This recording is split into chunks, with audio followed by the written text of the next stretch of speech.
Friend, कैसे हैं आप सब। आप सबका हमारे यूट्यूब चैनल SBCC 777 में स्वागत है। माई सेल्फ देव प्रकाश मंडल। हम अभी क्लास 10th के जो गणित पुस्तक है उस गणित पुस्तक के प्रश्नावली 4.1 के प्रश्न संख्या 2 के प्रश्नों का हल करेंगे। ओके, तो इसमें इस प्रश्नावली में हम द्विघात समीकरण के बारे में ही पढ़ रहे हैं। ओके, तो चलिए 2 नंबर के प्रश्न में देखते हैं क्या कहता है। तो कहता है कि निम्न स्थिति को द्विघात समीकरण के रूप में निरूपित कीजिए। सिर्फ हमको निरूपित करना है, द्विघात समीकरण के रूप में सजाना है। ओके, अब नेक्स्ट जो होगा अगले एक्सरसाइज में हम उसका हल भी करेंगे, लेकिन पहले तो हमको सजाना ही पड़ेगा ना, तो सजाना पड़ेगा। चलिए तो देखते हैं क्या स्थिति है। पहले पार्ट 2 नंबर में टोटल 4 भाग हैं। 4 भाग के प्रश्न में से पहला भाग का प्रश्न ये है कि एक आयताकार भूखंड का क्षेत्रफल 528 मीटर स्क्वायर है। क्षेत्रफल की लंबाई मीटरों में है, चौड़ाई के 2 गुने से अधिक है। यहाँ पे पढ़ना है कि क्षेत्र की लंबाई, जो भूखंड का क्षेत्र है ना, उसकी लंबाई चौड़ाई के चौड़ाई के 2 गुने से एक अधिक है। तो हमें भूखंड की लंबाई और चौड़ाई ज्ञात करनी है। तो कैसे होगा भाई? तो हमें सबसे पहले जानना है कि चौड़ाई क्या है, उस भूखंड की चौड़ाई क्या है। जब चौड़ाई आ जाएगी ना, तो अपने आप लंबाई आ जाएंगे। और दिया हुआ आपका क्या है? भूखंड का क्षेत्रफल दिया गया है। तो आप टैली कीजिएगा भूखंड का क्षेत्रफल यानी आयत का क्षेत्रफल का फॉर्मूले को अप्लाई कीजिएगा, आपका आंसर आ जाएगा। तो चलिए देखते हैं कि कैसे बनेगी। तो हल करते हैं पहला पार्ट का, 2 नंबर के पहले पार्ट के प्रश्न में। तो सबसे पहले क्या है, माना कि आयताकार भूखंड का चौड़ाई बराबर x मीटर हो गया। अब आगे क्या है कि हमारे पास लंबाई निकल जाएगा। तो आयताकार भूखंड का लंबाई बराबर में क्या बोला है? चौड़ाई के 2 गुने से एक अधिक है। तो 2 गुने से कितना अधिक है? एक अधिक है। तो यहाँ पे x अगर डाल देते हैं तो x चौड़ाई से एक अधिक हो गया। अब चौड़ाई के 2 गुने से एक अधिक है, तो यहाँ पे अगर हम 2 डाल देते हैं तो 2x हो गया, यानी 2 गुना 2x। ये हम ब्रैकेट में लिखते हैं x गुना 2 प्लस में 1। तो 2x हुआ ना भाई, ये 2x प्लस में 1 हो गया। ये है आपकी लंबाई, ये मीटर में आ गया। ठीक है, तो लंबाई आ गया आपका मीटर का स्क्वायर। अब आगे हम क्या करेंगे, हमें दिया गया है, क्या लिखना है? हमें दिया गया है भूखंड आयताकार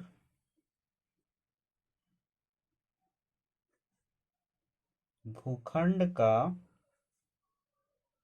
क्षेत्रफल बराबर में 528 मीटर का स्क्वायर हो गया। क्लियर? अब इसको हम सजाएंगे तो आयताकार भूखंड का क्षेत्रफल बराबर में क्या होगा? फॉर्मूला आता है ना, आयताकार भूखंड का क्षेत्रफल बराबर, तो यहाँ क्या है? आयताकार भूखंड का क्षेत्रफल बराबर में आ जाएगा लंबाई गुना में चौड़ाई। ओके, अब ये फॉर्मूले को हम अप्लाई करते हुए आगे बढ़ेंगे।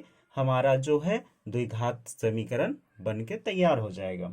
तो लंबाई क्या है? सबसे पहले हमारे पास है 2x प्लस में 1 और गुना में क्या है, चौड़ाई का x बराबर में है, इस साइड में क्या था हमारे पास 528, 528।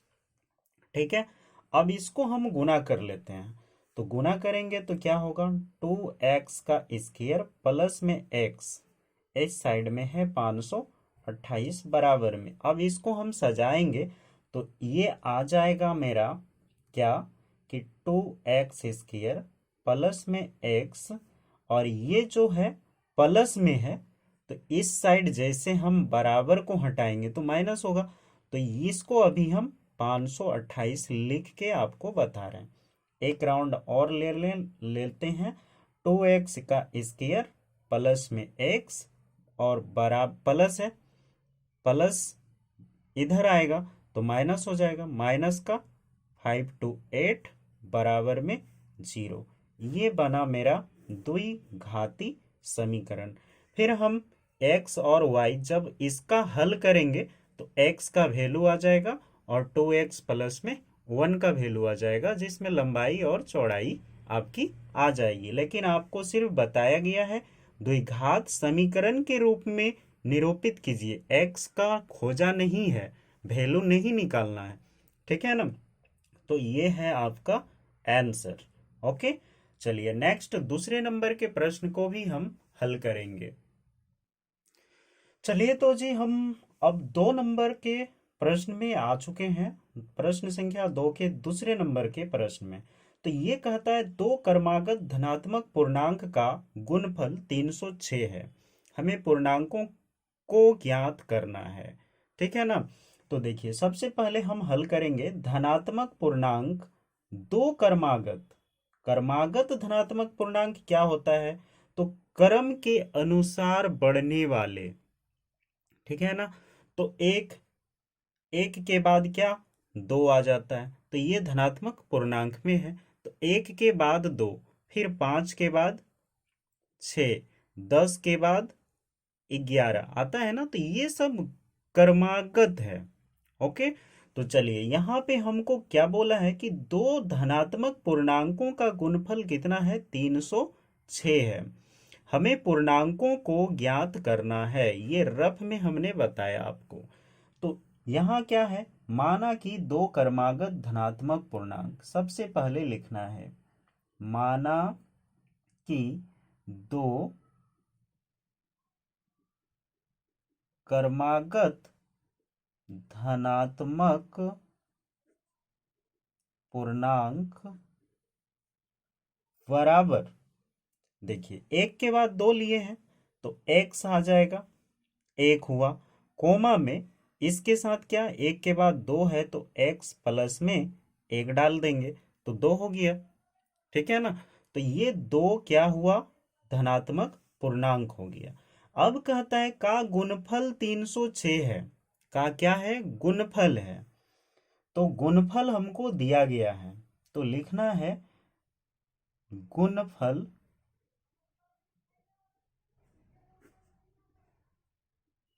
दिया गया है बराबर क्या है, 306 है।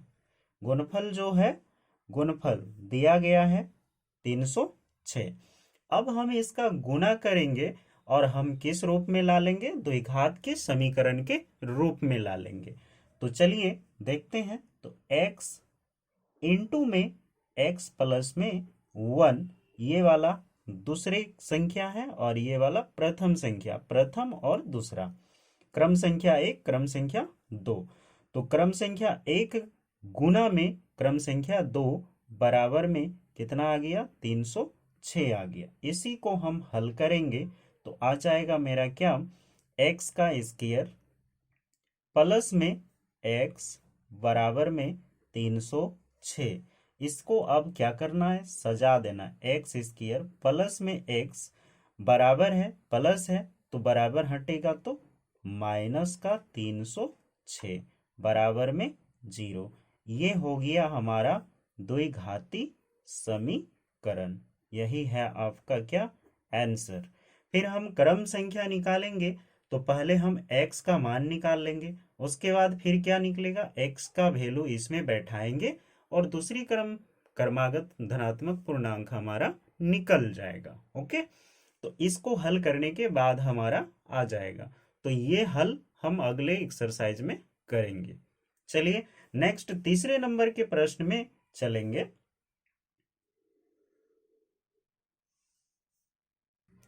चलिए तो जी प्रश्नावली 4.1 के 2 नंबर के तीसरे नंबर के प्रश्न की ओर प्रवेश कर चुके हैं। तो तीसरे नंबर की प्रश्न में कहता क्या है कि रोहन की माँ उससे 26 वर्ष बड़ी है। ठीक है ना। तो रोहन की माँ उससे 26 वर्ष बड़ी है, उसकी आयु वर्षों का गुणफल अब से 3 वर्ष पश्चात 360 हो जाएगी। ठीक है, हमें रोहन की वर्तमान आयु ज्ञात करना है। ठीक है ना। तो मानना पड़ेगा हमें रोहन की वर्तमान आयु, फिर रोहन की मम्मी की वर्तमान आयु, दोनों को मानना पड़ेगा। उसके बाद हम निकाल सकते हैं। तो चलिए देखते हैं।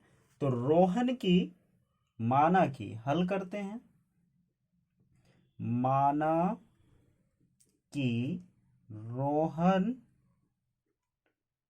का वर्तमान आयु बराबर x वर्ष। तो रोहन के माँ की वर्तमान आयु बराबर, यहां क्या कहता है, उससे 26 वर्ष बड़ी है रोहन की माँ, उससे 26 वर्ष। तो x प्लस में 26 वर्ष। मतलब समझ में आया कि रोहन का अगर x वर्ष है तो उससे 26 वर्ष उसकी मम्मी बड़ी है, तो x प्लस में 26 हो गया। रोहन की वर्तमान आयु आ गया और रोहन के मम्मी की भी वर्तमान आयु आ गया। फिर उसकी आयु का गुणफल अब से 3 वर्ष पश्चात, कितने वर्ष पश्चात, तो 3 वर्ष पश्चात, 3 वर्ष पश्चात रोहन की आयु। तो यहां लिखना है 3 वर्ष पश्चात रोहन की आयु बराबर x प्लस में 3 वर्ष। यही होगा ना। 3 वर्ष बाद तो वर्तमान आयु में x है और 3 वर्ष बाद करेंगे तो प्लस में 3 आ जाएगा। उसके बाद 3 वर्ष पश्चात रोहन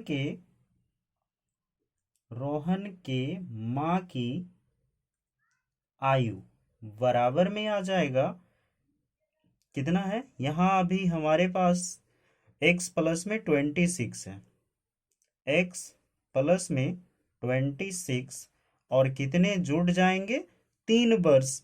तो 26 में हम 3 को जोड़ देंगे ये वाला, तो ये बड़ी ब्रैकेट और बीच में है छोटी ब्रैकेट, तो हमारे पास कितना हो जाएगा, x प्लस में 26 और 29 ये वर्ष में आ जाएंगे।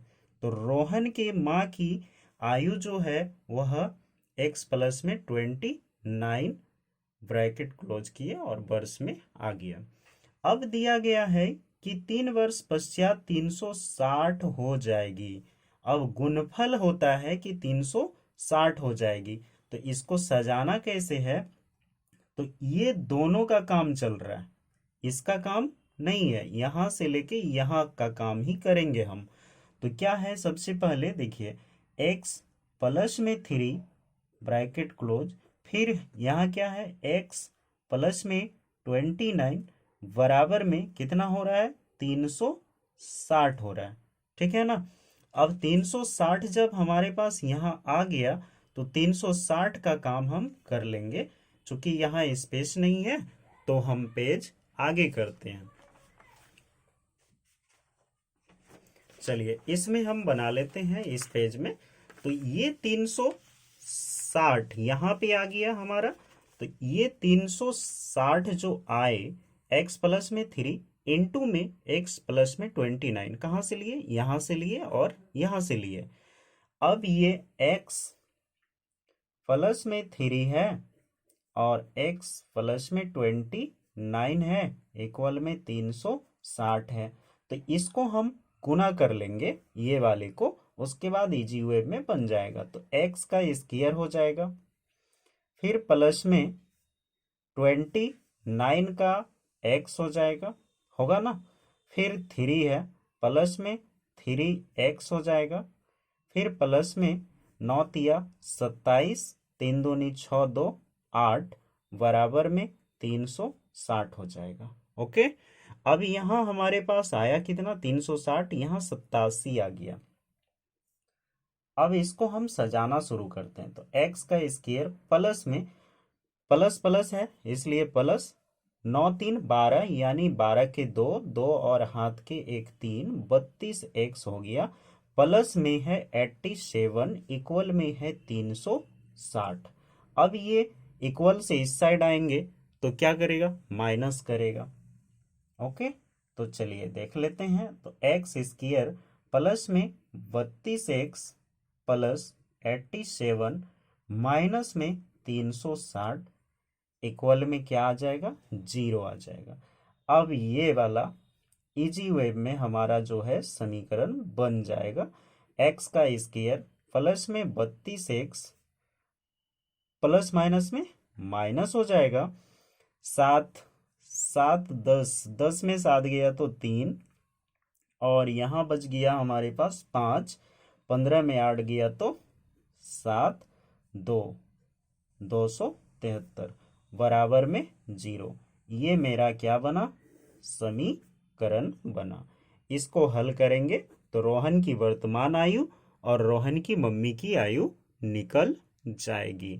ठीक है, तो हल के बारे में हम अगले प्रश्नावली में सीख लेंगे, जो कि अभी तक हम इतना ही करेंगे, क्योंकि ये क्वेश्चन में कहा था कि हमको सिर्फ द्विघात समीकरण के रूप में निरूपित करना है, हल नहीं करना। ओके, चलिए चौथा जो लास्ट पार्ट है उसका भी हल कर लेते हैं।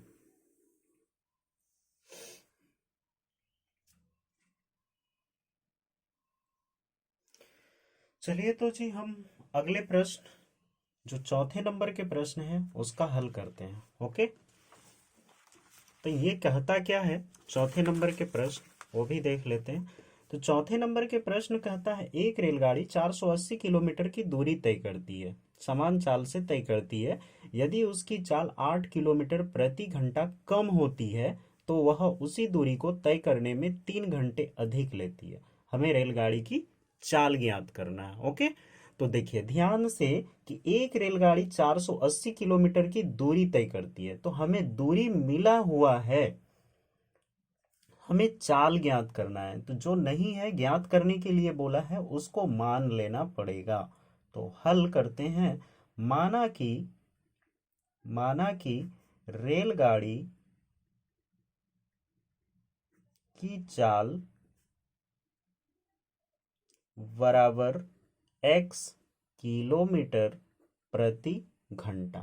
ओके, अब आपको याद होगा हमने पहले भी आपको बताया था, इस तरह के प्रश्न में जहां चाल दे दे तो वहां क्या लिखना है, समय बराबर में दूरी बटा चाल। समय बराबर में क्या लिखते हैं, दूरी बटा में चाल लिखते हैं। ये वाला फॉर्मूले को हर समय याद रखना पड़ेगा इस तरह के प्रश्न के लिए। अब क्या करना है कि समय बराबर में दूरी बटा में चाल हो गया, तो कम हो, यहाँ हम पहले राउंड पे क्या करेंगे, समय निकालेंगे। तो समय को भी हम कुछ मान सकते हैं। तो समय शॉर्ट फॉर्म क्या होता है, टाइम होता है। तो टी बराबर में क्या लिखना है, दूरी कितना है, तो 480 किलोमीटर, 480 बटा में चाल कितना है, तो x हो गया। तो t का वैल्यू हमारे पास 480 बटा में x आ गया। इसको आप समीकरण 1 मान लीजिए। ठीक है, अब नेक्स्ट क्या कहता है, यदि उसकी चाल 8 किलोमीटर प्रति घंटा कम होती है तो उसी दूरी को तय करने में 3 घंटे अधिक लगेंगे। अब अधिक कितने अधिक लग रहा है, 3 घंटे अधिक लग रहा है भाई। तो 3 घंटे समय अभी हमारे पास टी समय पे 480 बटा में एक्स था। अब 3 घंटे अधिक लग रहा है तो टी प्लस में हमारे पास 3 आ जाएगा। अब नेक्स्ट जो बन रहा है वो कितनी दूरी को तय कर रहा है, 480 को ही तय कर रहा है। तो 480 बटा में कितना आ जाएगा, एक्स माइनस में 8 किलोमीटर प्रति घंटा हो गया। ये मेरा बना समीकरण 2। ठीक है। अब समीकरण 2 में हम इसके मान को रख देंगे। तो लिख देना है समीकरण 2 में समीकरण एक से टी का मान रखने पर, अब रखते हैं तो टी का मान ये है, टी बराबर में क्या है, 480 बटा में एक्स प्लस में है ना 3, तो प्लस में 3। और ये वाला क्या है हमारे पास, तो ये है 480 बटा में बराबर है 480 बटा में एक्स माइनस का 8। अब ये दोनों को हम सजा लेते हैं। ओके, तो सजाएंगे तो क्या हो जाएगा, 480 बटा में एक्स है माइनस 480 बटा में एक्स माइनस का 8 बराबर ये हमारे पास क्या है, बराबर में 3 ले लेते हैं। ओके, अब हम आगे इसका सॉल्यूशन कर। चलिए तो देखिए यहाँ पे हम 480 दोनों मिल रहा है ना, तो 480 को एक क्या मानना है, उभयनिष्ठ मान लेना है। तो 480 हो गया। अब ब्रैकेट लेते हैं तो 1 बटा में हमारे पास आएगा x माइनस में 1 बटा में क्या आ जाएगा हमारे पास, x माइनस का 8 आ जाएगा। ओके, बराबर में हमारे पास क्या है, 3 है। ओके, अब ये दोनों का एलसीएम करेंगे तो यहाँ पे तो 480 है। अब एलसीएम करेंगे तो कितना हो जाएगा हमारे पास, तो एलसीएम जैसे हम करेंगे ना तो आ जाएगा x इंटू में x माइनस का 8, तो यहाँ आ जाएगा x माइनस का 8 और ये माइनस यहाँ आ जाएगा x। ओके, अब हमारे पास ये तो दोनों का दोनों क्लियर हो गया। ब्रैकेट कर देते हैं और यहाँ पे 3 डाल देते हैं। इसको पहले हम तोड़ लेते हैं, ये तो गुना कर लेगा इसके साथ, तो 480 हो गया। अब ये x अगर गुना करता है तो 8 माइनस माइनस प्लस होता है। अब यहाँ x माइनस का 8 माइनस का x बटा में बटा खत्म कर देते हैं, बराबर में 3 इंटू में x 3x ये x इंटू एक्स माइनस का 8। ठीक है, अब 3 से ये दोनों गुना कर रहा है तो ये वाले देखो x है ये और x है ये, प्लस और ये माइनस खत्म हो गया, बचा हमारे पास 8, माइनस माइनस में प्लस हो जाएगा। तो ये गुना कर लेगा 8 के साथ तो कितना हो जाएगा, 0 अठी अठी 64 के 4 8 चौके 32, 32 और 6, 32 और 6 हो जाएगा 32 6 38, बराबर में आ जाएगा 3x, ये एक्स स्क्वायर माइनस में 3x इंटू एक्स माइनस का 8।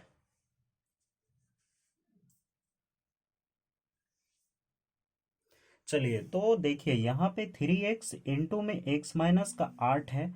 अब हमारे पास क्या है, यहाँ 3840 है। अब इस 3 से हम इसको डिवाइड कर देंगे ये वाले 3 से, तो 3840 बटा में 3 इक्वल में x इंटू में x माइनस का 8। अब 3 एकम 3, फिर बचा 3 दूनी में 6, बचा 2, 8 तिया में 24, एक शून्य है तो चिपका दो। अब हमारे पास आ गया 1280 बराबर x इंटू में x माइनस का 8। तो यहाँ क्या है कि x का स्क्वायर हो जाएगा, 1280 बराबर x स्क्वायर माइनस का 8x, इसको सजा देना है। तो x स्क्वायर माइनस 8x बराबर माइनस माइनस रहेगा बराबर में 1280। तो समीकरण हमारे पास बन जाएगा x का स्क्वायर माइनस का 8x माइनस 1280 बराबर में 0। ओके, तो ये है आपका आंसर, ये बना द्विघाती समीकरण। ठीक है, इसी के साथ आपका जो है प्रश्नावली 4.1 के सारे प्रश्न का हल हो चुका है। आप लोग से एक विनम्र निवेदन है कि आप लोग हमारे चैनल को सब्सक्राइब करें, लाइक करें, और वीडियो देखने के बाद आप लाइक ज़रूर किया करें। ठीक है, और अपने दोस्तों को भी बोलें कि इस चैनल पे हमारे ही वर्ग का वीडियो आती है, तो आप देखा करें। Thank you for watching.